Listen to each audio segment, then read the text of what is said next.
자, 이제 가장 큰 관심이라고 한다면 헌법재판소가 과연 언제 최종 결단을 내리겠느냐 하는 그 점 아니겠습니까? 자, 우선 여상원 변호사께서 전망 좀 해주시겠습니까? 지금 탄핵 소추 사유가 열 몇 가지가 상당히 많아요, 지금. 그래서 이제 그 국민의당하고 더불어민주당이 마지막까지 세월호 7시간을 넣느냐 마느냐 가지고 많이 다퉜죠. 그러니까 그분들은 생각을 한 거예요. 이런 것까지 넣어가지고 만일에 그 심리의 시간을 끌면은 이 탄핵 소추 결과가 늦어지는 거 아니냐. 그럼 국민의 요구에 부응하지 못하는 거 아니냐. 빨리 대통령이 물러나기를 원하는데 이 면에서 아마 여러 가지 이걸 넣느냐 빼느냐 가지고 많이 이야기했는데 제 생각에는 헌법재판소의 재판관들은 일단 법관입니다. 그분이 검찰 출신이든 법관 출신이든 불문하고 법관들의 특성은 뭐냐 하면요. 어떤 소추가 들어왔을 때 아니면 민사에서 청구가 들어왔을 때 이 근거되는 사실을 전부 다 심리하지 않고는 만족을 못한다는 겁니다. 법관들은 성격 자체가. 그리고 그게 어떻게 보면 신중하다는 이야기도 될 수 있고요. 그리고 또 이 탄핵 재판은요. 일반 민사재판, 형사재판하고 다릅니다. 이건 국가의 어떤 최고 권력이 왔다 갔다 하는 사건이기 때문에 어떤 헌법재판소가 어떤 예단을 가지고 미리 결론을 내린다면 승복하는 쪽도 있지만 승복하지 않는 쪽도 있을 수 있습니다. 재판에서는 중요한 게요. 결과도 물론 중요하지만 그 절차가 공정성을 잃어버리면은 이 재판은 정말 문제가 있거든요. 그런데 지금 정치권 일각에서 어떤 탄핵에 가장 중요하다고 생각하는 서너 가지 이것만 심리하고 나머지는 그냥 심리를 하지 않든가 아니면 대충 심리해가지고 넘긴다. 이런 이야기도 해요. 그럼 물론 이제 결론은 빨리 나겠지만 이걸 가지고 탄핵에 반대하는 사람들이 있었지 않습니까? 이건 누가 믿겠냐는 거죠. 그리고 법관들은 기본적으로 이 심리라는 것은 철저한 심리가 중요하고 이게 결과를 떠나서 이걸 보는 국민들이나 이 사건의 당사자들에게 승복할 수 있는 그걸 준다는 거죠. 만일에 이걸 갖다가 세 가지 정도 심리가 끝하면요. 나머지 심리에서 드러나거든요. 이 재판관들의 표정에서. 나머지는 대충 한다는 느낌이 들면요. 자, 그렇다면 여상원 변호사께서는 언제쯤 최종 결정? 그래서 제 생각에는 빨라야 3월이고 좀 늦어지면 4월까지도 갈 수 있다. 저는 그런 생각이 듭니다. 3월 말 내지는 4월. 예. 네. 자, 그러면 이번에는 우리 임지봉 교수님 의견 들어볼까요? 예, 저는 결론부터 말씀드리겠습니다. 저는 1월 말에 박한철 헌법재판소장이 퇴임할 때까지 헌법재판소 결정 내릴 수 있고 또 내려야 한다고 생각합니다. 왜냐하면 지금 민심이 신속한 헌법재판소의 결정을 바라고 있고요.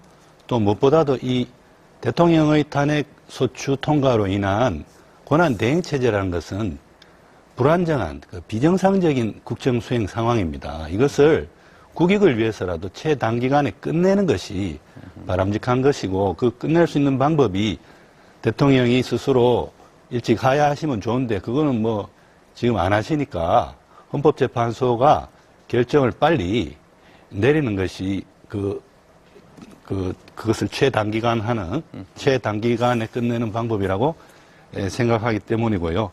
그리고 이것을 1월 말까지 끝낼 수 있겠느냐에 대해서 의문을 품는 분들이 있는데 끝낼 수 있습니다. 왜냐하면 물론 아까 여 변호사님께서 말씀하신 대로 탄핵소추서에 담긴 탄핵소추 사유는 헌법 위반 5개, 법률 위반 8개 해서 총 13개나 됩니다. 그리고 이 13개에 대해서 다 헌법재판소가 판단을 해야 되는 건 맞습니다.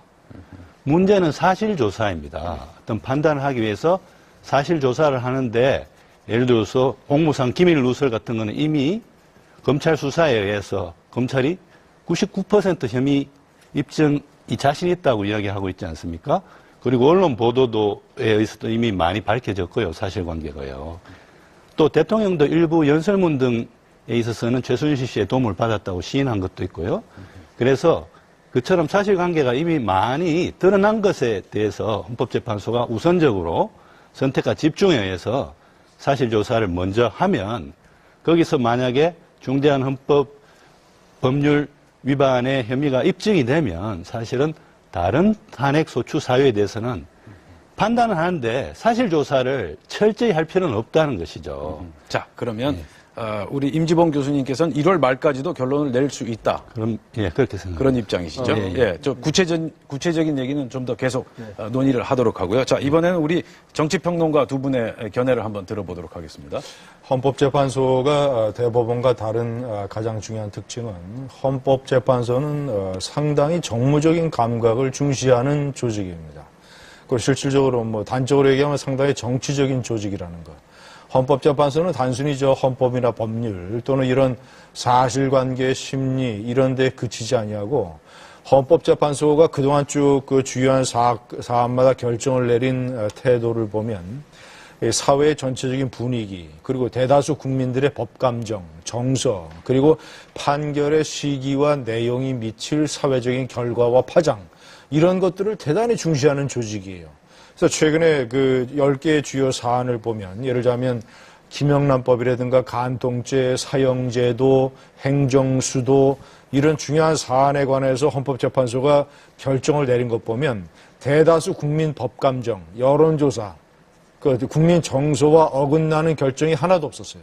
대표적으로 김영란법 같은 거 보면 많은 법률 전문가들이나 또는 지식인들이 또는 이해관계인들이 이것은 과잉입법이며 대단히 위헌적인 요소가 많다고 지적들을 많이 했는데 대다수 국민들이 일단 시행을 해보고 그런 측면이 있더라도 이 법이 우리 사회에 대단히 기묘하게 필요하다라는 그런 국민의 대다수 정서가 있었단 말입니다. 헌재가 여지없이 합헌 결정을 내렸어요. 헌재는 대단히 정치적인 조직이다. 그래서 제가 1월 말까지 될 수 있다라는 견해에 대해서는 저는 좀 의견을 달리합니다. 왜냐하면 1월 말에 하게 되면 물론 물리적으로 최대한 헌재가 가지고 있는 역량을 총동원해서 뭐 휴일도 없이 연말연시 휴가 다 반납하고 집중 심리를 해서 물리적으로 1월 말까지 가능할지 모르지만 1월 말에 결정을 내리게 되면 3월 말에 대통령 선거를 치러야 됩니다. 이것은 현재 우리 사회의 절반 정도를 차지하고 있는 예를 들자면 새누리당 측면, 여권 측면 이 측면이 이 세력이 그동안 이런 아주 급한 선거는 우리에게 불리하고 준비하는 데 문제가 많다는 주장을 많이 해왔기 때문에 헌재가 그런 점을 특별히 저는 균형을 맞추기 위해서 고려한다는 것이죠. 자, 그리고 두 번째는 절대로 늦추지 않습니다. 아무리 사안이 복잡하고 헌법 위반이 5개고 법률 위반이 8개에서 13개라 하더라도 아무리 늦추지 않아요. 저는 3월을 좀 넘기지 않을 걸로 봅니다. 왜냐하면 대통령이 이미 4월 퇴진에 동의했기 때문에 대통령 퇴진보다는 헌재가 그 전에 결정을 내려야 되겠다는 생각이 아마 있을 거예요. 그 세 번째 고려는 노무현 대통령 때 63일이 걸렸습니다. 사안이 아주 간단했어요. 사안이 간단한 사안이라도 63일이 걸렸는데 그것보다도 훨씬 복잡한 사안인데 예를 들어서 63일 전에 하면 헌재가 졸속 심리를 했다는 비판을 받게 됩니다. 그래서 63일보다는 많고 4월 퇴진보다는 앞당겨서 저는 한 3개월 정도 안팎에 헌재가 결정을 내리고 5월 초나 5월 중순에 대통령 선거가 있을 걸로 봅니다. 그러면 김진 논설위원께서는 3월 중에 결론을 내릴 것이다. 3월 초순? 네. 3월 초순. 네. 알겠습니다. 자, 김만우 원장님. 헌재도 기본 원칙은 이 지금 과도기적인 어정쩡한 상황을 빨리 끝내려고 하지 않겠습니까? 물론 올바른 방향으로 결정하는 전제 속에서 가급적이면 빨리 하려고 할 건데 아까 이제 박한철 소장의 임기가 1월 말에 끝나는 걸 기점으로 한번 빨리 결정하는 것도 필요하고 할 수 있다라고 임지봉 교수가 얘기했는데요. 저는 그 다음 시기를 본다면 이정미 재판관이 3월 14일 날 끝나기 때문에요. 그걸 분기점으로 또 한번 볼 수 있지 않는가 좀 그렇게 봅니다.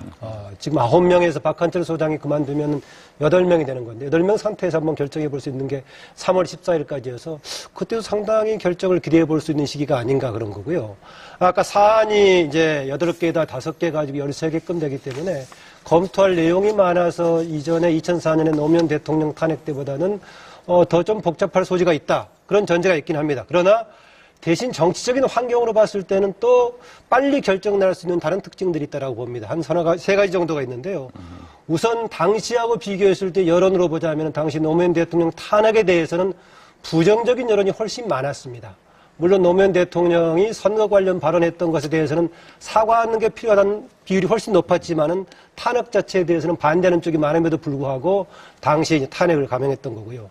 국회 결정도 여야가 확실히 나눠져 가지고 야당이 당시 몰아셌던 거 아니겠습니까? 이번 결정은 여야를 넘어서 여당의 절반도 참여했던 그런 사항이고요. 또 당시 노무현 대통령 탄핵 관련된 주요 사안은 헌재 중앙선관위가 선거법 위반 소지가 있다고 해석했던 걸 근거로 했다면은 이번에 박근혜 대통령은 직접적인 기소는 하지 않았지만은 검찰 단계에서 사실상은 공모했다라고 판정할 정도가 되어버렸기 때문에 여러 가지 정황은 상당히 진전이 많이 돼 있다. 사안은 크지만은 여론 분위기라든가 단 정치적인 진행 상황, 박근혜 대통령과 관련된 진행 등을 보자면 그 부분은 조금 더 오히려 쉽게 판단할 수 있는 요인이다. 종합적으로 봤을 때 아까 얘기한 대로 이제 헌재가 판단하겠지만은 1월 말이 아닌 다음 상황에서는 3월 14일 이정미 재판관이 7명으로 줄어들기 전에 한번 판단하는 것도 중요한 분기점이 되지 않겠나 그렇게 봅니다. 네. 지금 김만흠 원장님께서 말씀하신 이제 검찰 조사 부분을 뭐 참고할 수 있다. 뭐 그런 식으로 이제 언급을 하셨는데 여상원 변호사, 이 검찰이나 특검 조사 결과가 헌법재판소에서 유력한 어떤 증거로 채택이 되는 겁니까? 헌법재판소는 어떤 식으로 조사를 진행하는 겁니까? 유력한, 결론적으로 말하면 유력한 증거는 되고요. 그런데 지금 그 특검 조사가, 지금 1월 말까지 일단 돼 있고, 한 차례 연장하면 2월 말까지인가요? 그렇게 돼 있죠. 그런 상태에서 그 수사 중에는 그 자료를 갖다가 보내달라고 하지 않습니다. 수사가 종결돼야 됩니다. 그래야지 기록 송부 촉탁이라는 절차를 통해서 이제 특검에서 헌법재판소로 기록을 보내는데요. 그거는 하나의 증거입니다. 그러니까 헌법재판소가 독자적으로 증거 심리를 할 수 충분히 있죠. 그러니까 저번에 그 통진당 해산 사건에서도 이석기 의원의 그 형사 기록이 있었지만 헌법재판소에서 1년 몇 개월 동안 이렇게 공방이 이어지고 증거조사가 있었습니다. 그래서 이번에도 아마 그렇게 될 가능성이 많고요. 왜냐하면 특검에서 지금 시간이 그렇게 길지 않습니다. 이제 뭐 겨우 시작했는데 지금 오늘 그 검찰 자료가 검토를 이제 시작했거든요. 그래서 특검 조사가 그 이전에 끝나느냐, 그거는 제가 볼 때는 1월 말 이전에는 회의적이다. 그래서 그 특검 결과가 와야 되지만, 아마 청와대 측에서 그렇다 하더라도 어떤 이 헌법재판소 재판정에서 지금은 50명 가까운 증인을 신청한다고 그러는데 여기에 대해서 심리를 요구할 것입니다. 요구하는데 아까 말씀드린 바와 같이 헌법재판소도 재판소인데 여기서 특검 조사만으로 우리가 거기에 기해서 재판하겠다 이 소리는 절대로 안 할 겁니다. 이거는 중차대한 사건이고 그렇기 때문에 헌법재판정에서 양쪽에 그러니까 소추하는 국회 측과 청와대 측에서 공방을 벌이면서 그 사람들의 말을 하나하나 탄핵하겠다. 아까 그리고 김만흠 원장님이 이거는 뭐 검찰에서 기소를 해가지고 이미 사실관계가 어느 정도 확정됐다고 그러셨는데 이거는 검찰의 주장입니다. 판사 입장에 볼 때는, 재판관 입장에 볼 때는. 이때까지 청와대 입장은 거의 듣지를 못했어요. 왜냐하면 수사라는 거는 그 피의자를 데려다 놓고 검찰이 일방적으로 묻는 거지 이 피의자가 나를 변론하고 이거는 거의 적습니다. 거기서. 박근혜 대통령 조사도 이루어지지 않았습니다. 그러면 이 그 헌법재판소 재판장에서 50명이 될지 40명이 될지는 모르겠습니다. 증인들을 불러놓고 조사하고 하는 절차가 아주 중요하다고 보이고요. 그 다음 아까 그 우리 임 교수님 1월 말이라고 하셨는데 그 지금부터 한 45일 남았습니다. 그때 노무현 대통령 때 있죠. 물론 간단하다 하셨지만 선거법 위반에 관해서 노무현 대통령 인정하고 그거는 별 다툼도 없었어요. 다만 그게 대통령을 탄핵시킬 만한 사유냐 아니냐 그 판단 문제만 있었지. 그럼에도 63일을 끌었습니다. 그런데 지금 이건 13개의 진짜 대통령도 지금 아주 강력하게 부인하고 나올 게 명백한 사안들이 많습니다. 여기에 대해서 사안이 검찰이 주장했다고 그 사안이 확정됐다고 그리고 거의 인정된다고 하기에는 너무나 아니라는 거죠. 그래서 제 생각에는 이게 그 시간이 걸릴 것이다.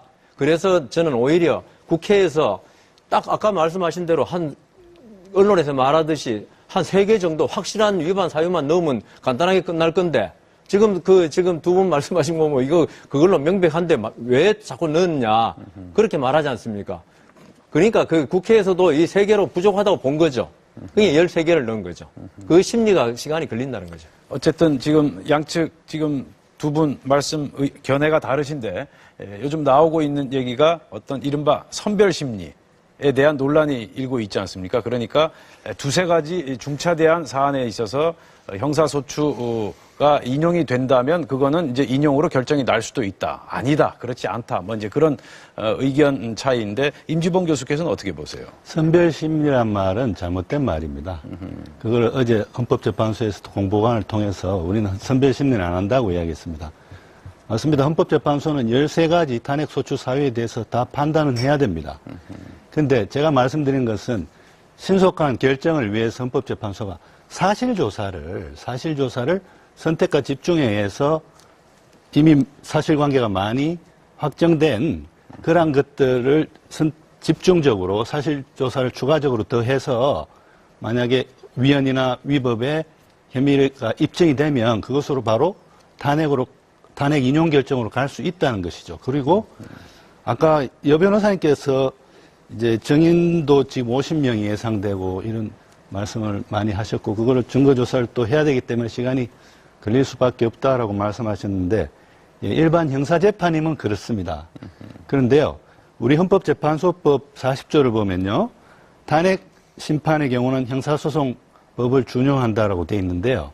전제가 있습니다. 뭐냐면 헌법재판의 성질에 반하지 아니하는 한도에서라는 전제가 있습니다. 그러면 헌법재판의 성질이 일반 형사재판과 어떻게 다른 걸까요? 일반 형사재판은 사실조사가 주입니다. 그래서 이 피고가 그 범죄 행위를 했느냐 안 했느냐에 대한 사실조사를 하는 게 주가 되는 재판이란 말이죠. 그에 비해서 헌법재판이라는 것은 규범적인 판단을 하는 재판입니다. 즉 사실조사가 주가 되는 것이 아니라 그 사안의 헌법이라는 규범을 어떻게 해석해서 어떻게 적용하고 그 결과 이게 위헌이냐 합헌이냐 이걸 판단하는 게 주가 되는 재판이기 때문에 헌법재판소의 경우는 그 판단 13개에 대해서 다 해줘야 되지만 사실조사는 선택과 집중에 의해서 하고 그리고 그 선택한 그 소추 사유에 대한 사실조사에서 헌법 법률 위반이 드러나면은 탄핵으로 갈 수 있다는 것이죠. 예를 들어 보겠습니다. 제가 형사재판과 헌법재판의 차이요. 지금 검찰의 중간 수사 결과 발표에 의해서 정호성 씨가 지금 최순실 씨에게 47개의 기밀 문건, 전부 180개의 문건인데 그중에 47개가 기밀 문건이라고 검찰이 수사 결과를 발표했습니다. 그게 사실이고 거기에 대통령이 공모했기 때문에 대통령은 그게 사실이면 형법상 그 공모상 비밀 누설죄의 주범이 되는 것입니다. 또 그게 사실이라면 대통령으로서의 국정행위 수행에 있어서 국민이 대통령 후보 박근혜를 대통령으로 뽑아서 권한을 위임했는데 최순실이 그 대통령의 권한 행사에 개입하도록 허용을 한 것이거든요. 그게 헌법적으로는 국민주권의 원리와 대의제의 원리 위반이 되는 것입니다. 이런 규범적인 판단을 주로 하는 것이 헌법재판이고요. 형사재판은 사실조사를 열심히 해가지고 47건의 기밀 문건이 전달됐다. 그러면 이게 47건이 맞나 아니면 더 되냐 덜 되냐 이런 거 일일이 사실조사하고요. 또 그 47건이 확정이 됐으면 이게 기밀이냐 아니냐 47건 일일이 다 조사를 한다는 거죠. 그게 형사재판이고요. 헌법재판은 단 한 건이라도 기밀에 해당하는 정보가 누설된 게 있으면 그것은 이제 헌법적인 규범적 가치 판단에 의해서 이게 대의제 원리나 국민주권의 원리 위반인 것 아니냐 이런 판단을 하는 것이 헌법재판이라는 것입니다. 제가 예를 들어서 설명드린 거거든요. 예, 그러니까 그 선택과 집중을 통해서 이 심리 기간을 얼마든지 줄일 수 있는 단축시킬 수 있다. 예. 그만큼 신축성이 있다. 이제 그런 말씀이시죠? 예. 그런데 지금 이제 임지봉 교수님은 이제 법관들이 사실 어떻게 심리하냐에 대해서 뭐 구체적으로 안 들어가 보셨기 때문에 그러시는데요. 법관들은 어떤 조그만 거나 놓치지 않으려고 노력하는 게 법관들입니다. 아무리 작아도. 그런데 지금 규범적이고 그다음 이 대통령 탄핵 심판은 뭐 헌법재판소의 규범적 재판에 속한다 그러시는데 규범적 재판은 보통 위헌 법률 심판에는 규범적 재판이 맞습니다. 그거는 사실 인정할 필요가 없어요. 어떤 법률이 헌법에 위반되느냐 그것만 판단하면 되지만 탄핵 심판과 정당 해산 심판은 규범적 심판 못지않게 사실 인정도 엄청나게 중요하거든요. 그런 사실이 없는데 규범적 심판을 할 이유가 없는 거죠. 그래서 아니 제가 말 다 듣고 하십시오.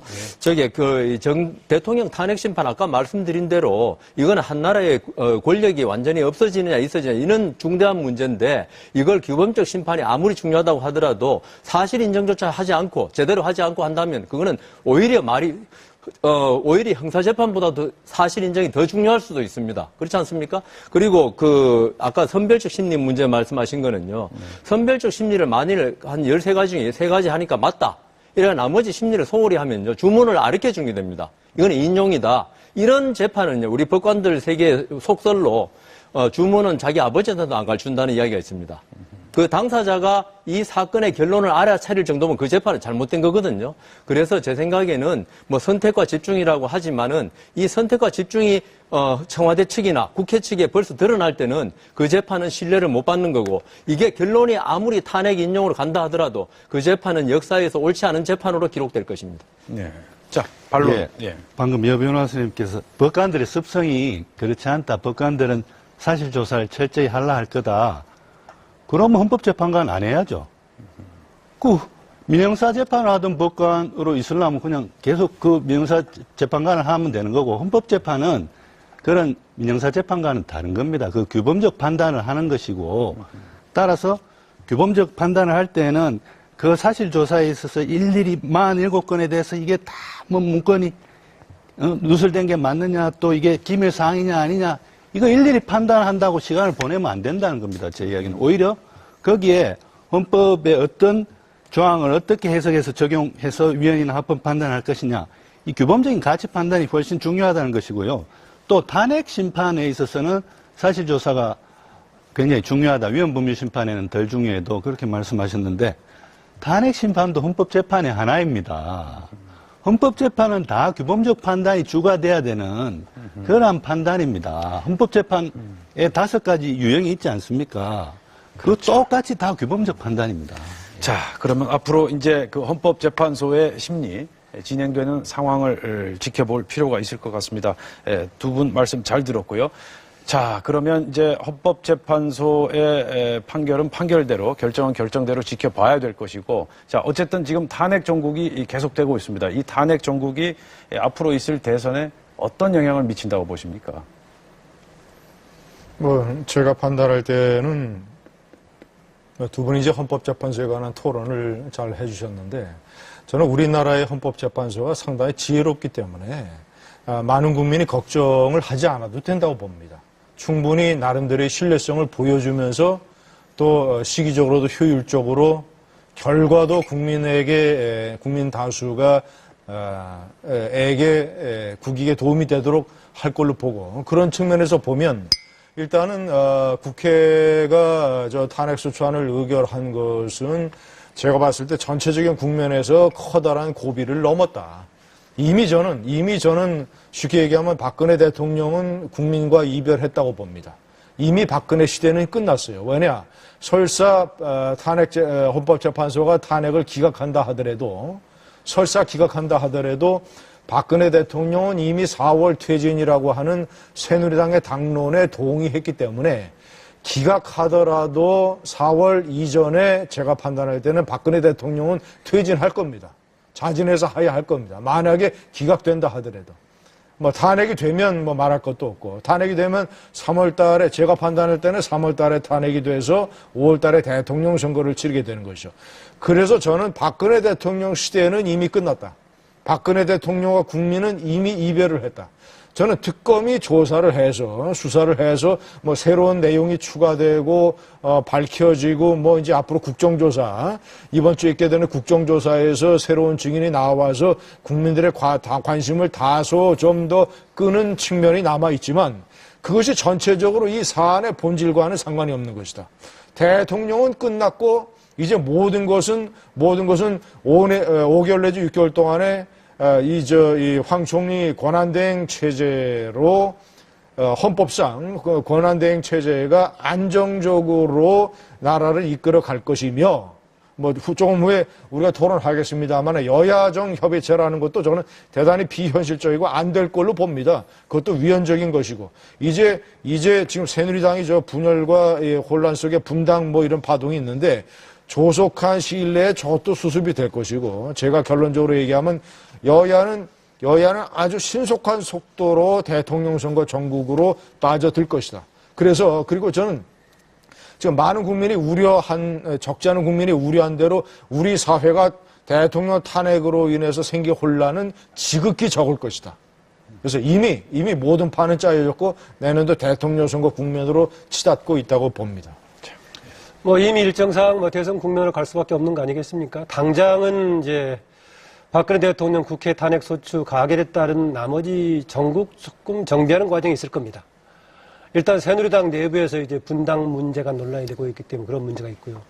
또 새누리당의 상황이 국회에서 여야 간에 서로 협상에도 영향을 미칠 수밖에 없는 거 아니겠습니까? 그게 여야 정협의체에도 같이 영향을 미치고 이런 과정이 진행되면서 황교안 총리의 대통령 직무 대행 체제를 둘러싼 이제 황교안 대행과 국회, 특히 야당과의 관계가 이제 논란이 일정 기간 될 것 같은데요.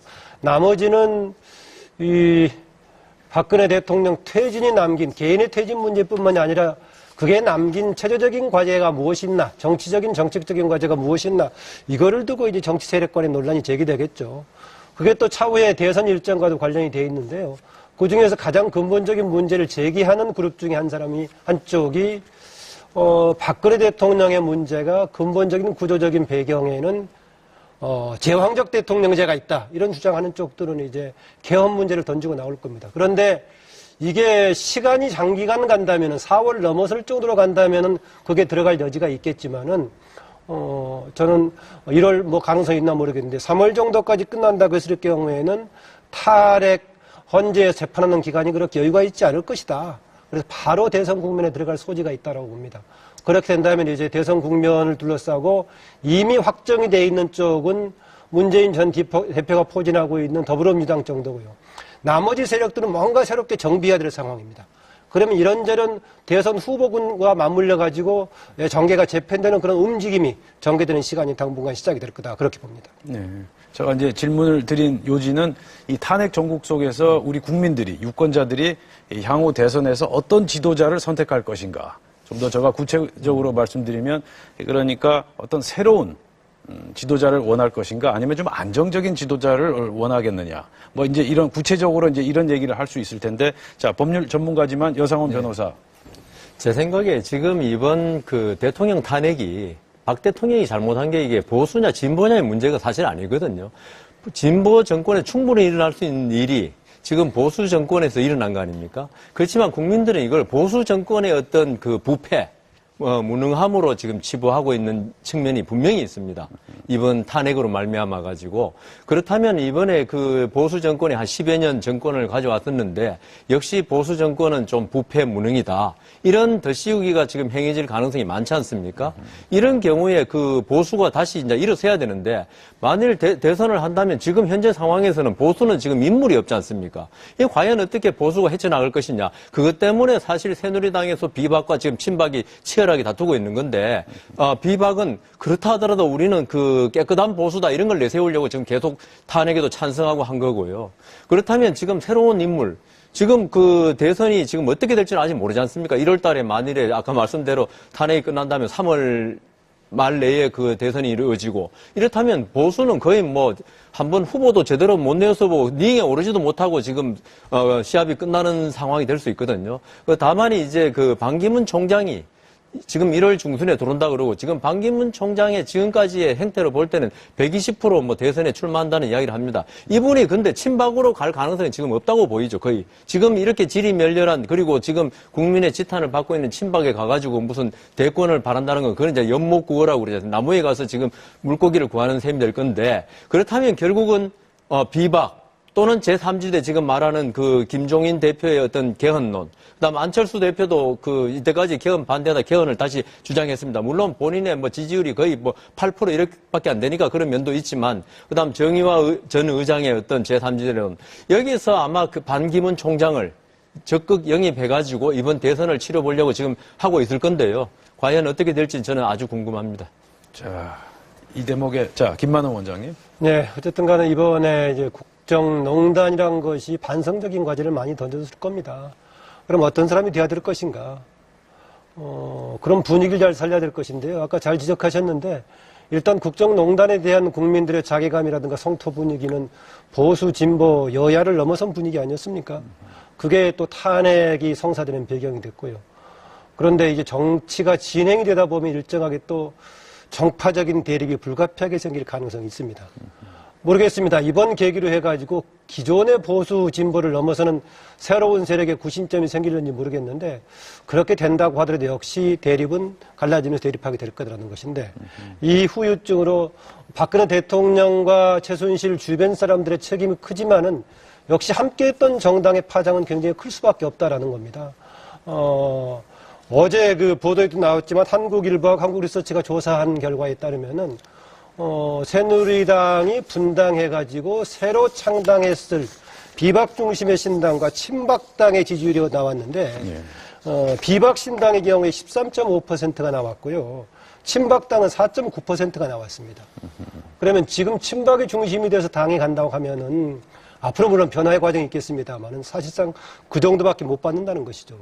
그 정도로 타격이 갈 것인데 대신 당은 타격이 간다고 하더라도 유력한 대선 후보가 있다면 그 대선 후보를 중심으로 다시 일어설 수가 있을 것인데 동시에 지금 몰락해버렸단 말이죠. 박근혜 정부에서의 저는 결정적인 이제 그늘이 또 하나의 그거라고 보는데 박근혜 대통령 주변에 있는 사람은 대통령 밑에 있는 오늘 어제가 돼버렸네요. 김무성 전 대표의 표현에 따르면은 노예 같은 사람들처럼 보여가지고 국민들에게 독자적인 리더십을 인정받지 못했고 또 나머지 비박들의 경우에는 박근혜 대통령이 워낙 세게 배바른 정치인이 때려버리기 때문에 클 기회도 없었고 해가지고 사실상은 새누리당은 당 지지 기반도 지금 이번 파동을 겪으면서 무너지고 반면에 동시에 유력한 대권 주자도 없고 해가지고 상당히 저는 어려울 거다. 그 점에서는 이제 기존에 있는 야당 세력하고 결국은 새로 재편되는 세력하고의 경쟁이 되지 않을까 그렇게 봅니다. 자, 그럼 죄송합니다. 잠깐만. 좀. 예, 저 임지봉 교수 짧게 하시고. 예, 하시죠. 예, 어떤 분을 탄핵 이후에 이제 60일 이내로 대선을 했을 때 대통령을 뽑을 것인가에 대해서 저는 촛불 민심을 보면 이미 답이 나와 있다고 생각합니다. 예. 촛불 민심은 한 번도 변한 적이 없습니다. 예. 광장에 나가보면 다들 입을 모아서 처음부터 지금까지요. 즉각 퇴진입니다. 대통령 즉각 퇴진. 한 번도 바뀐 적이 없습니다. 오히려 정치권이 탄핵할라 했다가 안 할라 했다가 다시 2주 전에 토요일 날 촛불 민심에 놀라서 다시 탄핵하기로 해서 지금 234명으로 탄핵 가결이 된 것이고요. 이 민심의 소리를 들어보면 일단 그 대통령 즉각 퇴진도 있고 심지어 처벌 이야기도 나옵니다. 하야에서 하오까지 이야기가 갔고요. 그 다음에 이 이야기도 나옵니다. 새누리당 해체. 예. 그래서 이번에 이러한 촛불 민심이 유지될 것이기 때문에 지금 현 여권에서는 대통령 후보가 나와서 당선되기는 어렵지 않겠는가. 그게 촛불 민심을 봤을 때 제가 드는 생각입니다. 자, 예. 제가 지난번에도 MBC 100분 토론에서 말씀드린 적이 있는데 박근혜 대통령이 끔찍하게 잘못했습니다. 대한민국의 국격을 완전히 추락시킨 중대한 죄를 저질렀어요. 그래서 이제 탄핵이 되는데 박근혜 대통령이 잘못했다고 해서 반대 세력이 옳은 게 절대 아닙니다. 제가 가만히 지금 이 상황을 관찰을 해보면 물론 이제 촛불 집회라는 게 뭐 횃불도 등장하고 목소리도 커서 상당히 관심을 받는 건 사실이지만 한국 사회에는 매번 선거 때마다 침묵하는 다수가 존재했어요. 그 침묵하는 다수는 여론조사에도 제대로 잡히지 않고 또 촛불 집회도 안 나갑니다. 그 사람들은 목소리가 작아요. 하지만 매번 선거 때 그 침묵하는 다수들이 상당 부분 영향력을 발휘를 해서 방향을 결정을 줬습니다. 저는 이번 적어도 6개월 안에 있을 대통령 선거에서도 침묵하는 다수들이 중요한 결정력을 발휘할 걸로 봅니다. 지금 침묵하는 다수들은 뭘 생각하고 있느냐. 다음 대통령의 중요한 자질로서 우선 첫째는 말이죠. 우선은 가장 중요한 것은 대통령으로서의 품격입니다. 이 나라의 대통령은 곧 국민의 자존심인데 대통령이라는 사람이 최태민, 최순실 2대에 걸쳐서 특히 최순실 같은 욕심 많은 천박한 여인네를 최측근을 두고 시간의 상당 부분을 그런 사람에게 보내고 그런 사람의 민원을 해결을 해주고 국민하고 소통을 하랬더니 그런 사람하고 소통을 한 것에 대한 국민적 분노. 그것이 곧 다음 대통령으로 무엇으로 연결이 되냐. 대통령 자체가 대단히 품격이 있어야 되겠다. 대통령이 국민의 자존심이기 때문에. 지금 현재 야당에 유력하게 거론되는 대통령 후보들이 과연 그런 품격을 가지고 있느냐. 저는 대단히 회의적입니다. 대단히 회의적이에요. 그 사람들이 그 유력한 후보들이 하는 막말과 과격과 선동의 언어들을 보면 예? 어떤 이재명 성남시장은 뭐라고 했습니까? 박정희 대통령 무덤 옆에 무덤을 파서 지금 살아있는 현직 대통령의 무덤을 파야 된다고 얘기하지 않았습니까? 촛불 집회에 나와가지고. 예? 문재인 전 대표는 뭐라고 했어요? 가짜 썩은 보수들 불태워버려야 되겠다고 하지 않았습니까? 이 불이라는 말은 말이죠. 공인이 대단히 조심스럽게 사용을 해야 됩니다. 불이라고 하는 것은 왜냐? 밤에 횃불 들고 수십 명, 지난번에 촛불 집회 때처럼 말이죠. 수십 명이 예를 들어서 촛불 집회를 하거나 또는 자기네들 마음에 안 드는 발언을 했다고 해서 어느 국회의원 지구당사에 가가지고 수십 명이 밤에 촛불을 들면 말이죠. 그 본인과 가족과 측근들과 그 그룹이 대단한 공포심을 느껴요. 누구를 무슨 불태워야 했다라는 말은 대단히 조심해야 되는 말입니다. 지금 이 나라의 대통령이 되겠다는 사람이 말이죠. 예? 불태워야 되겠다고 해서 어떻게 됐어요? 대구 서문시장에 화재 났죠? 박정희 생각 불탔죠 말이죠. 아무런 인간관계가 없겠지만 얼마나 많은 국민들이 공포심을 느끼겠습니까? 네. 우상호 원내대표 말이죠. 제가 좀 더 마무리하면 우상호 원내대표 명문대학의 국문과 나온 사람입니다. 국문과 나온 사람은 가장 앞장서서 솔선부범을 보여야 되잖아요. 저 요구 조건만 들어주면 대통령들어 현재 살아있는 대통령들어 목숨만은 살려주겠다고 위협하고 협박하고 말이죠. 벌써 많은 제가 접해보는 침묵하는 다수들 중에서는 박근혜 대통령과 새누리당이 끔찍하게 잘못됐고 형편없고 질이멸렬한 상태지만 벌써 마치 지금 집권한 것처럼 벌써 대통령이 된 것처럼 문재인 전 대표는 국군 통수권 내놓으라고 호통치고 그런 것에 대한 침묵하는 다수가 내 다음 대통령 리더십을 고르는 데에 결정력을 발휘할 요인이 크다. 네. 자, 김만호 원장님. 저도 하나는 동의하겠습니다. 이 촛불 민심이라는 것이 그렇다고 야당이 아주 잘했다고 하는 것은 아니 당연한 얘기죠, 지금요. 그렇기 때문에 야당도 일정한 지지상을 계속 못 받고 있는 건데 그리고 불이라는 단어 조심했어야 된다는 말도 100% 동의합니다. 그런데 또 반복해서 그 불이라는 말을 여기서 또 맞짱 뜨면서 얘기하는 또 불은 뭔가 라는 또 지적을 하고 싶고요. 또 그 다음에 서문시장 불, 대통령 생각 불을 왜 거기서 연결시킵니까? 그런 지적하고 싶고 촛불은 바람에 꺼진다고 했던 데 대해서 춘천 시민들이 당연히 횃불 들고 갈만하죠. 그리고 국회의원들이요. 국민들이 요구하는 바를 그대로 막말을 내서는 곤란하겠지만은 적어도 일정 수준은 절제해서 반영해 줄 필요가 있다고 봅니다. 정말 국민들은 분통 터져서 대통령이란 직책이 가지고 특권 때문에 버티고 있으면 꼼짝도 못하는 상황에서 하옥하라 외치고 있는 상황인데 그 정도는 못하더라도 어느 정도 일정하게 반영해서 얘기할 수밖에 없다. 원내대표 얘기하신 대로 국문과 나오신 분이 그 정도 얘기할 사람이었으면은 밖에 촛불, 횃불을 들고 나오는 민심은 오직했겠는가 얘기하고 싶습니다. 하나 더 첨언하자면은 소리 침묵하는 다수 말 충분히 맞는데요. 사실은요.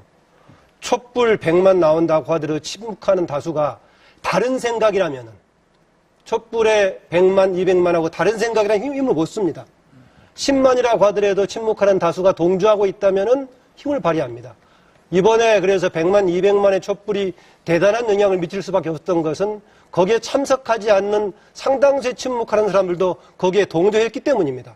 이것은 객관적인 여론조사에서 나왔단 바 아니겠습니까? 그래서 100만, 200만이 아닌 나머지 무슨 4,800만, 4,900만 얘기하는 것은 참 현실하고 다른 어거지 주장이다라는 점을 또 한번 지적해두고 싶습니다. 이거는 제가 좀 반박을 해야 되겠습니다. 왜? 아까 두 분 헌법재판소 관련해서 진지하게 많은 얘기를 들려주셨기 때문에 제가 거론하는 또 하나의 중요한 요소는 박근혜 정권이 참혹하게 잘못됐다고 해서 지금 유력하게 거론된 아까 여러분들이 우리 여상원 변호사를 포함을 해서 새누리당과 보수 정권이 다음에 정권을 재창출할 가능성에 대해서 대단히 회의적인 말씀들을 많이 하셨는데 저는 절대 그렇게 생각하지 않습니다. 왜냐?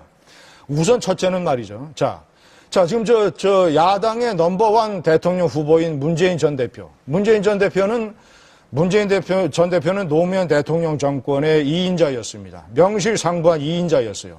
노무현 대통령 정권은 완벽하게 회사로 따지면 부도난 회사에서 531만 표로 참패해서 정권을 재창출 못했습니다. 비유하자면 부도난 회사의 부사장 출신이 문재인 전 대표예요. 부사장이 다시 주주들에게 투자해달라고 할 때는 내가 과거에 저렇게 해서 잘못 경영을 해서 회사가 부도났지만 이제는 새로운 경영 플랜이 있으니까 새로 투자해달라고 투자자들에게 호소를 해야 되는데 부도난 회사의 2인자 출신이 과거 노무현 대통령과 달라진 점은 하나도 없고, 예?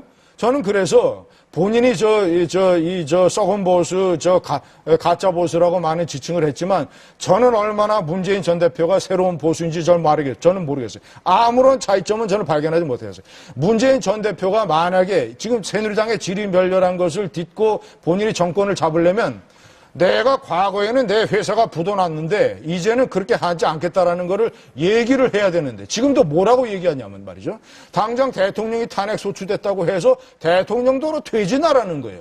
헌법에 없는 말이죠. 대통령 되겠다는 사람이 헌법을 가장 위반하는 발언을 많이 하고 있어요. 예? 한명숙 전 총리 말이죠. 불법 자금 받아가 수억 원 불법 자금 받아가지고 저 감옥 갔을 때 뭐라고 얘기했어요. 대법원마저 정치 시녀가 됐다라고 얘기했잖아요. 법과 헌법을 박근혜 대통령만큼이나 무시하는 사람이기 때문에 그 부분에 관한 의문을 해소를 해야 저는 야당이 집권할 찬스가 생긴다고 보는 거죠. 이재명 성남시장 지금 빅3가 됐습니다 말이에요. 이재명 성남시장이 촛불 집회에 나와서 과격한 언어로 또는 사드 배치 반대 집회나 말이에요. 이런 과격한 언어로 국민들의 분노감을 자극한 그 외에 이 나라의 대통령이 돼가지고 이 나라를 말이에요. 통합하고 예를 들자면 북한 모든 문제, 양극화 이런 문제에 관해서 해결책을 내놓는 게 뭐야. 아주 혹독한 검증의 단계가 남아있다. 그리고 보수 중도신당, 지금 만든다면 이념적으로는 완전 제가 봤을 때는 잡탕밥이 될 가능성이 있어요. 왜냐? 한때 김무성 전 대표가 새누리당에서 가장 정통 보수 인사로 분류됐었어요. 그렇기 때문에 잠시 뒤에 하도록 하겠습니다. 새누리당이 비상대책위원장을 뽑아서 환골탈태를 하면 새누리당이 역전해서 정권을 재창출할 가능성도 충분히 있다. 자, 그러면 지금 제가 짧게 말씀하시겠다는 분들이 지금 많아서 일단 김만호 원장이 짧게 하시고 짧게 그리고 말할게요. 여상원 변호사로 넘어가겠습니다. 죄송합니다. 자, 먼저 이제 하시죠. 문재인 대표 관련된 성토할 자리는 아닌 것 같은데 얘기를 하셨으니까 그 부분은 짧게 좀 해야 할 것 같은데 본인이 가지고 있었던 그런 환경에 대한 건 유권자들이 평가하겠죠. 그리고 지금 야당의 단일 후보로 문재인 전 대표가 되어 있는 것도 아니니까 여러 가지 경쟁 과정이 있을 테니까 그런 걸 감안해서 평가가 될 거고요. 제외한다고 하더라도 지금 여론조사 하면은 야당 유력 후보들이 대부분 있는 것이고 아예 여당 후보조차 없는 상황이기 때문에 좀 그렇다는 얘기를 하고 싶고요. 그리고 이제 이 선거 과정 이후에 있을 때 아까 말씀드렸었지만은 박근혜 대통령 개인의 후유증이 큰 것이지만은 일단 새누리당의 당헌에 보면은 박근혜 대통령과 국정 운영 결과에 대해서 공동으로 국민에게 책임을 진다고 돼 있고 그런 명분이 아니더라도 제가 앞서 말씀드렸지만은 사실상 특히 친박에 대해서는 아까 말씀드렸지만은 그 코리아 리서치 조사에서는 4.9% 조사밖에 안 나온단 말이죠. 그런 세력당 있는 상황이어서 이것을 그냥 여당이 잘못하고 대통령이 잘못했으니까 야당이 잘했다는 아니란 말은 동의를 하지만은 그렇다고 해서 이 자리가 야당의 유력 후보를 성토하고 그런 자리는 아니다. 라는 좀 지적을 해드리고 싶습니다. 김만호 원장님 비박 신당 13.5% 친박 4.9%인데 이거는 전 국민을 상대로 한 겁니다. 지금 상태에서 국민 중에 지금 친박 잘했다는 사람이 4.9% 나온 것도 신기할 정도거든요. 근데 중요한 거는 새누리당 지지자 중에서는 거의 비슷합니다, 지금. 그걸 지금 친박들은 그걸 믿고 지금 비박 나가라 소리도 하고 영린이는 이런 말을 할 수 있는 거거든요. 이 때문에 지지율에서는 지금 저는 오히려 새누리당 지지자를 중심으로 한 여론조사가 더 의미가 있다. 왜냐하면 그 당 내분이 그렇게 거기서 비롯된 거기 때문에 만일에 지금 말씀드린 4.9% 13.5% 같으면요. 이건 여론조사 할 필요도 없습니다. 비박이 당을 접수해야죠. 지금 그 원내 대표 뽑는데. 그리고 지금 아까 김진 의원님 품격 있는 대통령을 뽑아야 한다 그랬는데요. 이게 당연하죠. 어떻게 보면은. 우리가 어느 나라 국민치고 품격 없는 대통령 뽑으려 하겠습니까? 근데 현실적으로 그렇지 않다는 거죠. 이번에 우리 미국 대통령 선거를 봐도 있죠. 품격으로 치면 이게 품격에 해당하는지 모르지만 클린턴이 훨씬 나아요. 그렇지만 품격 없는 트럼프가 되는 현상입니다. 우린 정치 현실을 지금 이 자리에 논의하려고 나온 거지 어떤 철학적인 플라톤이 말한 철인 정치를 이야기하려는 게 아니거든요. 그렇다면 지금 이 상태에서 지금 이재명 시장 막말, 그다음 문재인 대표 아까 말씀하신 거 여러 가지 말 들었지만 그것은 제가 볼 때는 어떤 정치에서 품격 문제보다도 자기의 어떤 의사 표현을 좀 과격하게 하고 이런 거지 그게 그 자체로 대통령 품격이 있다 없다 할 건 아니다. 그래서 제 생각에는 어떤 대선에 나와가지고 얼마나 국민들에게 희망을 주고 이끌어 나갈 수 있는 자질이 중요한 거지. 우리가 박근혜 대통령이 이렇게 품격이 없다고 생각하고 찍었습니까? 그 당시에 대통령이 딸이고 그다음 충분히 국정 98년부터 국회의원을 해왔으니까 잘할 거라고 생각하고 뽑았는데 사실 뒤에서는 이런 거 아니겠습니까? 그래서 저는 이번에 대통령 선거도 중요하지만 이 문재인 대표가 자꾸 개헌을 반대해서 그렇지만은 품격 있는 대통령이 만들어지는 제도 개헌이 더 중요하다고 생각합니다. 아무리 품격 있는 사람도 우리나라 지금 현재 같은 대통령 제하에서는 품격 없게 품격 있게 될 수밖에 없고요. 그래서 품격 있게 대통령이 품격 있게 나가더라도 이걸 견제하는 어떤 제도적 장치가 마련되는 게 중요하다. 저는 그렇게 생각합니다. 자, 우리 임지봉 교수님도 할 말씀. 예, 개헌 이야기는 제가 좀 이따 하고요. 그다음에 저 헌법 연구자 한 사람으로서 아까 김진 위원님께서 반헌법적이라는 말을 좀 틀린 데 쓰셨어요. 그래서 그건 좀 바로잡아 드리고 싶은 게요. 대통령이 탄핵 소추됐을 때 야권에서 대통령 보고 지금 퇴진하라 요구한 것은 전혀 반헌법적이 아닙니다. 헌법이 대통령 5년 임기 전에 대통령이 대통령직에서 물러나는 것으로 크게 두 가지를 인정하고 있습니다. 첫 번째가 바로 헌법재판소의 탄핵 결정에 의해서 파면돼서 물러나는 거하고 바로 두 번째가 바로 하야입니다. 하야의 원래 법률 용어로는 사임이죠, 사임. 사임이라는 것은 스스로 의지에 의해서 자진해서 이루어지는 것이기 때문에 이것은 임기 전에는 어느 시점에든지 하야할 수 있는 것입니다. 그러니까 탄핵소추 가결 직후에도 할 수 있는 것이고 탄핵소추 전에도 할 수 있는 것이고 헌법재판소의 파면 결정 직전에 그때까지 기다리다가 할 수도 있는 것이고 언제든지 할 수 있는 것이고 또 지금 많은 민심이 지금 대통령의 즉각 퇴진을 촛불 민심은 처음부터 끝까지 일관되게 요구했기 때문에 지금이라도 대통령이 하야에 결단을 보이는 것이 저는 오히려 민심에 부합하는 길이다라는 말씀을 드립니다. 자, 이거는 제가 좀 반박을 하고요. 이건 중요한 문제니까. 네, 짧게 해주시죠. 그죠. 헌법 어느 규정에 대통령의 사임이 있습니까? 사임이요. 사임이라고 표현이 안 돼 있고 권위라고 돼 있습니다. 권위라고 돼 있습니다. 권위라고는 건 사고에 의한 권위잖아요. 부상이라든가 질병, 사고. 그거는 사고고요. 네. 선생님, 사고하고 권위는 다른 거예요. 권위가 두 가지 아니에요. 질병, 부상, 사고에 의한 권위와 또 하나는 헌법재판소의 탄핵에 의한 권위. 두 개 아니에요. 틀린 말입니다. 권위라는 것은 대통령이 직무 복귀 가능성이 없는 걸 권위라 하고요. 사망이나 사임에 의한 것이 권위예요. 헌법재판소의 또 파면 결정에 의한 것도 권위고요. 요 세 가지가 권위고. 제가 그 결론을 얘기드리면은 지금 사임이라는 건 잠깐만 사임이라는 거는 개인의 의지에 자의에서 사임하는 걸 말하고. 근데 이거는 지금 그 김진 의원 말씀하시는 거는 헌법에는 어떻게 강제에서 사임하는 거는 그 사임이 아니죠. 아니, 어떻게 오늘은 제가 지금 저도 발언할 권리가 제가 있으니까요. 발언하는 순서니까 제 발언이 정리가 되면 얘기하시라고 그렇게 끼어들지 마시고. 끼어드는 게 아니라 저기 말씀하시는 거죠. 사임이라고 하는 것은 본인이 자진해서 대통령직을 던지는 거 아니에요. 그렇지 않습니까? 헌법이라는 것은 우리가 대통령제로 해서 국민들이 선출을 해서 대통령을 뽑는 것이기 때문에 대통령의 5년 임기가 헌법에 규정이 돼 있고 대통령이 5년 임기를 질병, 사고 또는 부상이라든가 탄핵에 의한 이런 이유 말고 자기가 싫다고 해서 촛불 집회가 열려서 50만 100만이 얘기를 해서 한다고 해서 하는 게 김진 위원, 아니라는 거 헌법 위반이. 여기 이게 아니, 제가 한 가지 말씀 좀 읽어보고 말씀하세요. 임지봉 교수님, 김진 위원님, 서로 간의 견해가 좀 다를 수 있습니다.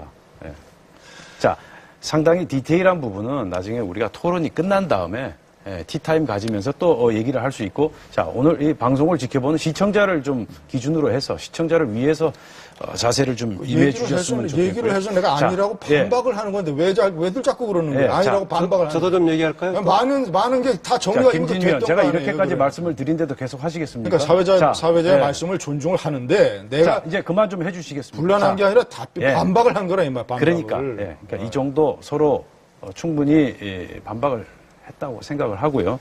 자, 이왕에 여상원 변호사께서 새누리당 사정, 친박과 비박 간의 정면 충돌. 그래서 우리 헌정사상 처음으로 보수 정당이 둘로 완전히 쪼개지는 지금 그런 좀 최대 위기 국면에 접해 있는데요. 자, 어떻게 될 거라고 전망을 하십니까? 저는 지금 심정적으로는 이미 분당이 된 거 아니냐. 근데 지금 명분 쌓기를 서로 하고 있는 거다. 왜냐하면요, 친박에서 지금 오늘 뭐라고 그랬습니까? 유승민, 김무성 나가라. 배반자들. 또다시 이제 어떤 인신 모욕적인 말을 하면서 그랬고요. 그 다음 비박에서는 최순실의 남자 8명. 이야기 하면서 할 때 이미 심정적으로 우리가 일반인끼리 싸움이 붙으면, 재판 붙으면요, 조정이 되는데 친척끼리 붙으면 더 이상 조정이 안 되더라고요. 왜냐하면 이게 어떻게 보면 이 내재했던 종기들이 대통령이 살아있고, 그 다음 잘 나갈 때는 그 종기가 안 터져요. 그렇지만 이게 뭔가 이제 위기가 닥치고 하면 그 종기가 밖으로 나오더라고요. 그러니까 이 새누리당이 이때까지 어떤 친박, 특히 이정현 대표라든가 이런 사람에 의해서 어떤 전행적으로 굴러오던 우리 이번 4.13 총선에서 새누리당의 실체를 좀 봤지 않습니까? 그때까지만 해도 친박이 힘이 있으니까 김무성 대표가 대표직을 던지는 데서 끝났는데, 이제는 서로의 불신, 이게 최대화된 거죠. 왜냐하면 우리나라 정당들이나 사람들이 어떤 계약이나 법에 의해서 이런 뭉친 게 아니고, 어떤 한 사람의 인간적인 한 사람을 두고 그 사람의 신뢰에서 정당도 결성되고, 우리나라는 모든 조직이 그렇더라고요. 그래서 그 사람에 대한 신뢰가 깨져버리면요, 이 조직이 더 이상 있기 힘들다. 그래서 제 생각에는 16일 날 원내대표 뽑지 않습니까? 네. 거기서 비박으로서는 지금 비박에서 이 원내대표를 차지하고 이런 걸 원하고 있는데, 그게 만일 안 된다면 이미 탈당은 이제 시작될 것이다. 그 다음 비박이 이 당을 흡수한다면 친박들이 그 다음 어떻게 할 것이냐. 친박들이 비박의 어떤 원내대표 체제 하에서 남아있으려고 할 것인가. 그런데 또 하나 문제는 재산이 엄청나게 많다는 거죠. 이 재산을 탈당하는 쪽은 하나도 못 가지지 않습니까? 물론 지금 비박에서는 이건 새누리당이 어떤 부정한 방법으로 거둬들인 재산이니까 국가에 헌납해야 한다고 그러는데, 그거는 그냥 하는 말이고 결국 재산 문제도 지금 중대하다, 그런 생각이 듭니다. 네. 분당은 기정사실화 됐다고 봐야겠죠. 저는 탄핵의 결과에 따라서, 국회에서 탄핵 소추안의 결과에 따라서 조금 새누리당 사정은 가변적일 수 있다라고 봤는데요. 그중에서 압도적으로 가결이 됐을 경우에는 상대적으로 새누리당이 조금 그나마 내부적으로 조금 해체 수준의 조정을 통해서 가능할 수도 있겠다. 분당이 안 되고 이런 짐작했었는데, 그 이상으로 지금 결과가 나오고 있죠. 저는 가장 큰 이유는요, 박근혜 대통령이 계속해서 지금 버티고 가겠다는 거 아니겠습니까? 헌재 결정 날 때까지. 모르겠습니다. 그 이후까지 또 생각을 하고 있는지 모르겠는데, 그 상황에서 친박적으로 핵심들은 새누리당에서 지금 뭔가 물러나지 않으려고 할 겁니다. 그 받침이 빠져버린다면은 박근혜 대통령 스스로가 거의 어느 한쪽 날개가 빠지는 느낌이 들기 때문에, 그리고 버티려고 하고 있으면은 어떤 도리가 없는 거죠. 그래서 어제 김무성 대표가 탈당 신당에 대해서 질문했을 때 아직은 거기까지 생각하지 않고 있다고 했었지만은 지금 세를 모으고 있는 수준이 아니겠는가. 그나마 여지가 있다면 내부적으로 비박이 주도해가지고 당을 완전히 주도하면서 친박 핵심들을 축출시킬 수 있다면 모르겠지만 그건 좀 불가능해 보이고요. 그렇다고 하면 시점만 남아있지 않는가 봅니다. 대신요, 이게 선거하고 어떻게 맞물리는 때가 번수가 다른데, 되게 이런 분당 논란이 있으면은 조만간 총선이 있다거나 그럴 때인데, 지금은 지금 4.13 총선이 끝난 지 채 1년도 안 되지 않습니까? 그래서 그 자체에 공천 관련은 변수가 되지 않을 것이다. 그 점에서는 국민들한테 어떤 명분과 어떤 지지를 받는가 하나의 중요한 변수가 되겠고, 또 하나는 그 다음 선거 일정은 대선 일정이기 때문에 대선에서 어떻게 갔을 때 누구를 구심점으로 대선 후보와 같이 갈 수 있는가, 이런 등등을 고려할 거 봅니다. 현재는 아까 새누리당의 지지 세력만 놓고 봤을 때는 팽팽하다라고 했었는데, 그러면 둘이 팽팽하게 갈 거냐? 저는 팽팽하게 가지는 않을 것이다 명분이 맞는 쪽으로 가면서 친박 중심의 정당은 점차로 저는 소멸하는 분위기로 갈 거다라고 봅니다. 자, 우리 김진 위원 의견 결론적으로 궁금합니다. 얘기를 하면 저는 상황이 절대 새누리당의 입장에서 봤을 때 상황이 절대 비관적이지 않다고 봅니다. 오히려 빨리 갈라서는 것이 갈라서는 것이 저는 상당히 상황을 정리하고 보수 세력이 재정비에서 다시 출발하는 좋은 계기가 된다고 봅니다. 왜냐하면 현재 첫째는 새누리당 입장에서 봤을 때는 의석수가 중요한 게 절대 아닙니다. 지금 30명, 40명, 50명이 탈당을 해서 나머지 70여 명이 남는다고 해서 절대로 세가 위축이 되는, 지금 의석수하고 지금 대통령 선거하고는 아무런 상관이 없어요. 나머지 정체, 하나의 엑기스만 남아서 과연 재창당 수준의 황골탈퇴를 하고 새로운 신선한 충격을 줄 수 있는 비상대책위원장을 영입할 수 있느냐. 비상대책위원장의 영입이 대단히 중요합니다. 왜냐하면 지금 현재 거론되고 있는 전직 국회의원 3사람 또는 조순영 전 국회 부의장 이런 4사람은 본인들이 전부 다 맞지 않겠다고 한 것도 있지만 현재 이런 식으로 인품이 훌륭하고 사회적 경력이 상당히 풍부하고 좋은 지도자지만 그런 카드로 새누리당이 절대로 전국을 돌파할 수 없습니다.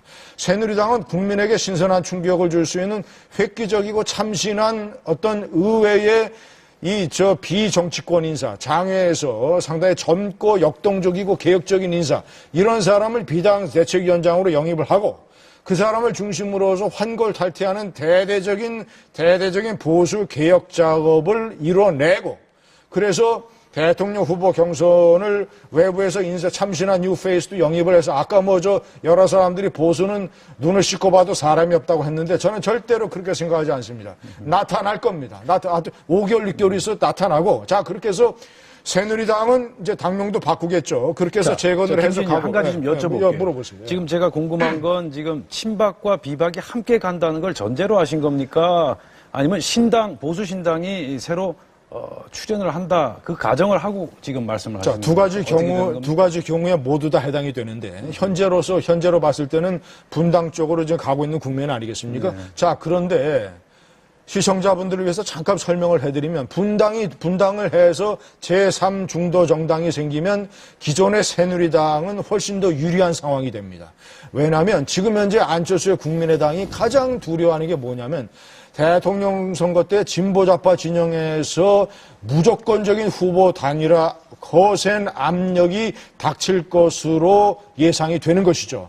그렇게 되면, 이 10년 만에 정권을 탈환할 수 있는 기회가 생겼는데 왜 야권이 분열돼서 되겠느냐. 무조건적으로 후보 단일화를 해라라는 압력을 누가 받느냐. 안철수의 국민의당의 38명 의원 중에서 23명의 광주 전남북 호남 의원들이 그 압력을 직접적으로 받게 됩니다. 그러면 1차로 만약에 보수 세력이 이탈을 해서 제3정당을 같이 만들지 아니하면 이 사람들이 안철수 당으로는 버틸 수가 없기 때문에 대부분의 대거 호남 세력이 문재인 세력으로 다시 합류를 해서 후보 단일화를 할 가능성이 대단히 높아요. 그렇게 새누리당 얘기를 좀. 그러니까 어떻게 되는, 새누리당이 왜 유리해지냐면 안철수 세력은 그렇게 되면 정치적으로 상당히 축소가 되기 때문에, 그렇기 때문에 안철수의 국민의당의 호남 세력들이 김무성 세력과 합쳐서 영호남 연합정권을 만들 명분으로 제3정당을 확 키워야 되겠다는 가능성이 있기 때문에, 그 키워지게 되면 세 당이 황금 분할이 된다는 거예요. 보수, 진보, 중도로. 그렇게 되면 기존의 새누리당에게 기사회생할 찬스가 생긴다. 네. 기사회생할 찬스가 좀 생기길 좀 보겠고요. 아까 여 변호사가 잘 지적해 주셨는데, 이번에 박근혜 대통령 주변의 국정농단 게이트는 보수 진보의 문제가 아니라 근본의 문제 아니었습니까?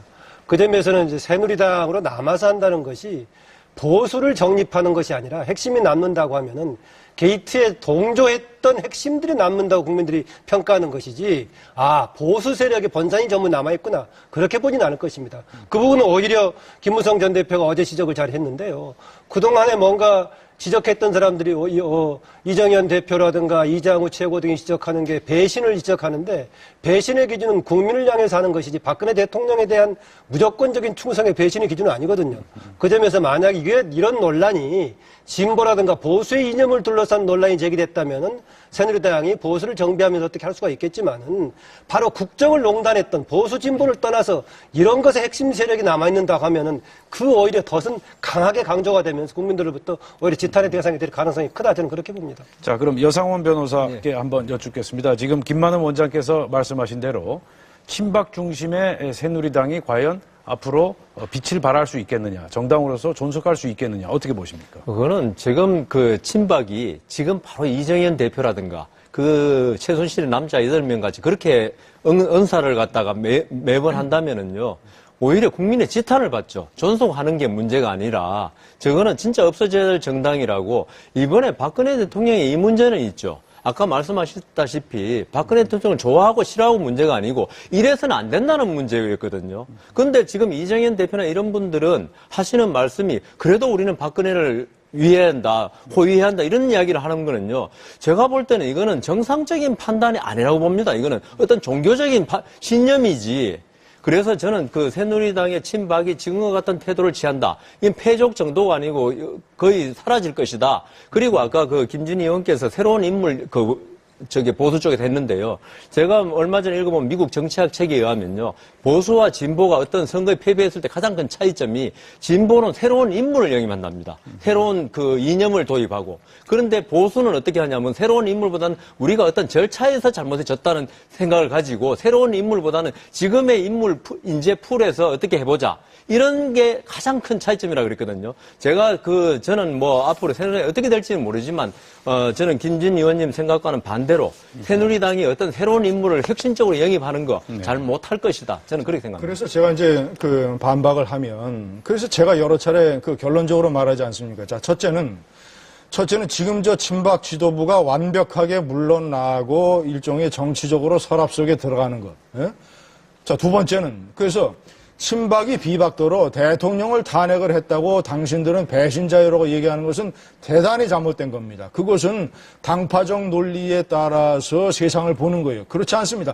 탄핵이라고 하는 것은 새누리당 당원이 수석당원이 대통령을 탄핵하는 게 아니라 탄핵이라고 하는 것은 헌법기관의 국회의원이 대통령 잘못했을 때 탄핵하는 것이기 때문에 비박계가 탄핵에 앞장선 거를 배신자라고 규탄을 하는 친박계의 태도는 대단히 잘못된 것이다. 이거 다 뜯어 고쳐야 된다. 하지만 세 번째는 지금 여 변호사께서도 최순실의 남자들이라는 표현으로 지칭을 했는데 그 표현은 대단히 잘못된 겁니다. 그것은 비논리적이고 말이죠. 거론되는 8명이 최순실의 남자들이라는 표현을 쓰려면 말이죠. 최순실과 깊은 인간관계를 가져서 여러 일을 같이 도모했거나 아니지만 거론되는 범죄 행위에 최순실과 공모관계에 있었을 때 최순실의 남자들이라는 표현을 써야지 말이죠. 그런 식으로 친박계의 핵심이었다고 해서 그것은 일종의 인격살인이고 명예훼손입니다. 그 8명에 대해서. 자, 그래서 김진유 의원께 다시 한번 여쭙겠습니다. 결론으로 얘기하면 자, 친박계 지금 이 사태에 책임 있는 친박계 지도부는 완전히 이선수퇴하고 정치적으로 당분간 박물관 속으로 들어가고 제가 얘기하잖아요. 하지 못할 거라고 여 변호사께서는 단정적으로 얘기하지만 나는 할 수 있을 걸로 봅니다. 예. 새로운 비대위원장을 아니 웃지 마세요. 새로운 비대위원장을 영입을 해서 그 비대위원장을 중심으로 해서 재창당 수준의 환골탈태를 하는 대보수 대개혁을 통해서 개혁 보수를 지창을 하면 저는 침묵하는 다수의 유권자들에게 다시 한번 호소할 수 있는 기회가 생긴다고 봅니다. 자, 우리 임지봉 교수님 지금 조용하게 듣고만 계신데 우리 임 교수님 견해 궁금합니다. 예, 좀 원론적인 이야기 같습니다만 저는 친박, 비박 이렇게 나오는 것 자체도 참 웃기고요. 친박이 남아서 정당을 유지할 수 있겠느냐, 없겠느냐. 그런 정당이 정당인가요? 정당이라는 것은 어떤 정치적인 철학과 입장을 같이 하는 분들이 모여 있는 거지. 지금 탄핵 소추되어 있는 대통령에 대한 인간적인 의리, 정분으로 남아있는 그 사람들의 무리가 정당인가요? 저는 그런 질문을 드리고 싶네요. 네. 자, 충분히 새누리당 얘기는 논의가 된 것 같고요. 자, 황교안 체제가 어디까지 할 수 있고 어디서부터는 또 해서는 안 되는지 그 역할로 제가 원론적으로 법률 원론적으로 이야기해 볼게요. 말씀을 좀. 황교안 총리는 박 대통령에 말하자면 법적으로 말하면 대리인. 대리인이기 때문에 또 임시관리인이고요. 임시관리인은 그 새로운 뭐 정책을 편다거나 박근혜 대통령이 했던 박근혜 대통령이 대리인이잖아요. 박근혜 대통령이 했던 여러 가지 정책, 진보냐, 보수냐, 이런 뭐 국정교과서 문제라든가, 사드 문제라든가, 여기에 대해서 황교안 총리가 반대되는 걸 하면 안 된다고 생각합니다. 그게 옳고 틀리고는 말씀드린 게 아니고, 박 대통령이 대리인이기 때문에, 박 대통령이 뽑은 사람 아닙니까? 네. 예, 그리고, 지금 많은 분들이 그 황교안 총리가 무슨 장관 임명이라든가, 그 다음 뭐 헌법재판관 지금 안 그래도 곧 1월 30일 날 퇴임하시는데, 그건 할 수 없다고 그러는데, 법률적으로는 충분히 가능합니다. 황교안 총리가 인사권을 행사해서 안 되는 딱 유일한 거는 다시 총리를 임명하는 겁니다. 이거는 우리가 이제 법률에서 복대리라고 그러는데 대리인이 대리인을 갖다가 선임할 수는 없습니다. 자기와 그러니까 자격이 같은 대리인.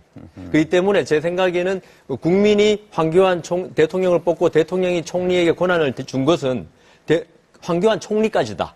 그러니까 황교안 총리가 다시 대리인을 국무총리를 뽑아서 할 수 있는 건 아니기 때문에 지금 야권에서 이야기하는 뭐 야권이 그 추천하는 어떤 국무총리 이야기하지 않습니까? 황교안 총리가 할 수 있지 않느냐? 그거는 저는 법률적으로 불가능하다고 봅니다.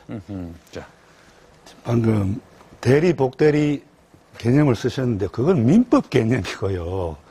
헌법에 지금 71조가 있습니다. 71조가 뭐라고 규정하고 있냐면 대통령이 고리되거나 사고로 인해 직무를 수행할 수 없을 때는 국무총리가 할 수 없을 때는 법률이 정하는 국무위원회 선으로 권한을 대행한다라고 되어 있습니다. 이 조항에 의해서 지금 황교안 국무총리가 권한 대행자가 된 것입니다.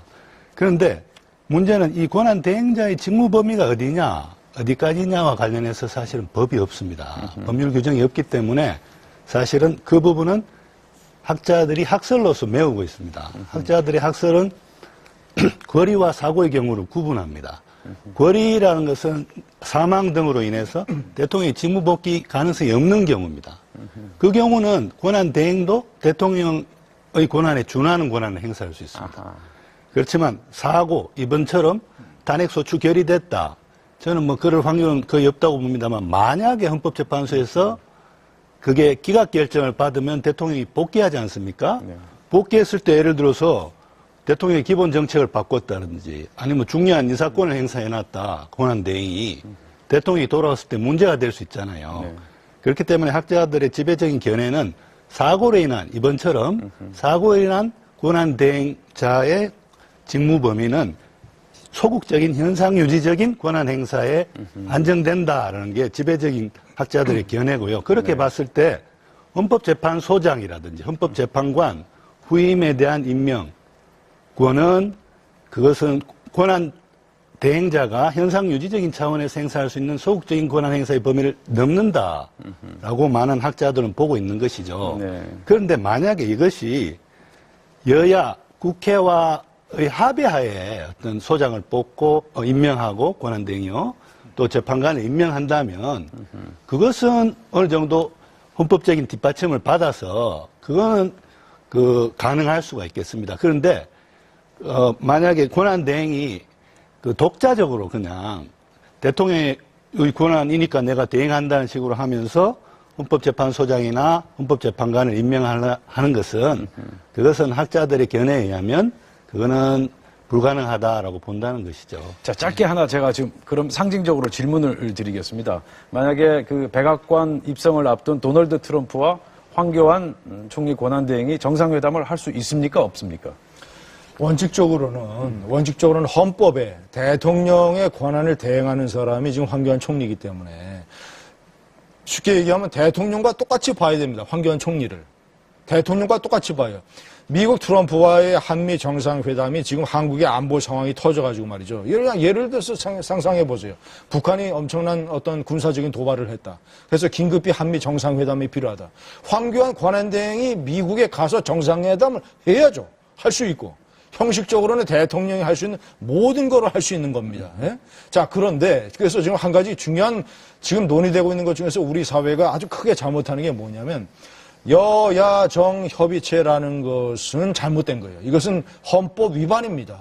어디까지나 대통령이 우리가 국회가 탄핵 소추를 한 것은 대통령이지 박근혜 정권이 아니에요. 박근혜 정권은 엄연히 살아있는 겁니다. 대통령만 직무가 정지된 거지. 때문에 박근혜 정권은 어떻게 움직이느냐. 헌법에 따라서 국민이 선출한 대통령 책임제 하에 정권이에요. 모든 것을 대통령 책임자 하에서 지금 대통령이 여당이니까 여당과 총리 권한대행과 여당이 당정 협의체를 해서 나라를 움직이고 역사와 대선 앞에서 심판을 받는 거지. 거기서 야당이 왜 낍니까? 야당이 껴가지고 야당이 그럼 국정에 개입해가지고 야당이 지금 국정의 상당 부분을 하겠다는 것 아니에요. 이것은 헌법 위반이고 또 대단히 비현실적인 겁니다. 사드 배치 반대하고 국정교과서 반대하는 야당이 껴가지고 나라가 어떻게 되겠어요. 그래서 지금 말이죠. 대통령 탄핵 소추됐다고 말이죠. 마치 무슨 세상이 뒤집어진 것처럼 야당이 우리가 국정을 좌지우지하겠다. 박근혜 대통령의 잘못된 정책을 다 뜯어고치겠다. 이것은 대단히 잘못된 또 하나의 헌법 위반입니다. 자, 이번엔 김만원 원장님 하실 말씀. 지금 여 변호사나 지금 임 교수나 다 뭐 대행이기 때문에 똑같은 역할은 할 수 없다. 현상 유지 정도다 결론적으로 되게 얘기하고 있는 것 같습니다. 뭐 다른 별로 이견 없는 것 같은데 오늘 그 이제 김진희 의원은 적극적인 똑같이 역할을 할 수 있다라고 하니까 독특한 견해를 갖고 계신데요. 그 여야정 협의체 자체 하는 것을 위헌이라고 얘기하는 것도 아까 다른 분들이 이제 법률가들이 위헌에 대해서 반박을 주셨는데 그게 왜 위헌입니까? 이미 하고 있는 거죠.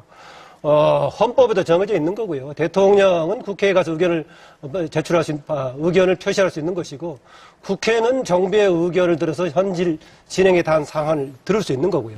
더구나 이번에 탄핵이 생기기 전에도 4.13 총선이 끝나고 나서 여소야대가 구도가 되니까 대통령도 여야가 협치하자고 했던 거 아니겠습니까? 이것은 충분히 하고 있는 것인데요.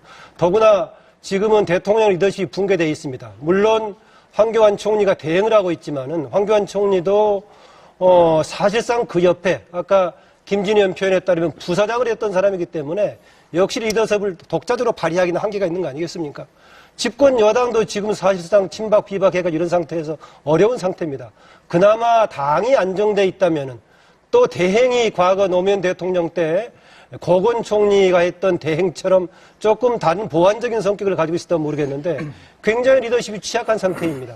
그나마 갈 수 있는 것이 국회와 협력하는 것인데 현재 국회와의 협력이 기존의 여당과의 당정 협의만 갖고도 어렵습니다. 이미 말씀드렸었지만은 이 사태가 생기기 전에도 4.13 총선 직후에 박근혜 대통령 스스로도 여야정 같이 협치하자고 했던 거 아니겠습니까? 오히려 어려운 시기이기 때문에 어떻게 하면은 서로 힘을 모아서 어려운 국면을 극복할 것인가라고 보자면은 가능하면 모든 사람의 의견을 수렴하는 것이고 특히 국회는 현실적으로 야당이 적극적인 역할이 필요한 시점이기 때문에 황교안 대행의 선택이긴 하지만은 그것은 당연히 제한하고 또 그렇게 가는 것이 지금 어려운 국면을 돌파하는 국정 운영의 방식이다 저는 그렇게 봅니다. 그러니까 제 얘기를 정확하게 제 얘기를 정확하게 얘기를 듣고 얘기를 하셔야죠. 여야 정 협의체하고 달리 여야 영수 회담과 여야의 원내대표 회담이라고 하는 것은 일상이 있는 것이고 그대로 하는 것이지만 여야 정협의체 대통령 책임자에서 여당과 하는데 거기 야당이 껴가지고 국정 운영을 좌지우지하는 것은 위헌이라니까요. 좀 얘기를 정확하게 듣고 하세요. 기존의 당정 협의를 하더라도요. 잠깐 들어봐요. 여야 정협의체라는 건 역사에 없었다라는 거예요. 당정 협의를 한다고 하더라도 입법은 국회에서 하는 거고 집행은 정부에서 하는 겁니다. 자, 됐습니다. 그러니까 그 점에서 여야정 우리 협의체 시청자분들이 하시는 거고 똑같은 거고. 자, 여기서 결론 낼 수 황교안 총리 가는 거고 김 원장님, 국회에서 하는 겁니다. 김 원장님 그만하시고 어느덧 시간이 다 됐습니다. 제가 그래서 간단하게. 더 하실 말씀 있으면 우리 토론 끝내고 티타임 하면서 또 얘기를 하도록 하겠습니다. 오늘 수고하셨고요. 자, 여러분 어떻게 보셨습니까? 오늘 100분 토론 여기서 모두 마치겠습니다. 밤늦게까지 감사합니다.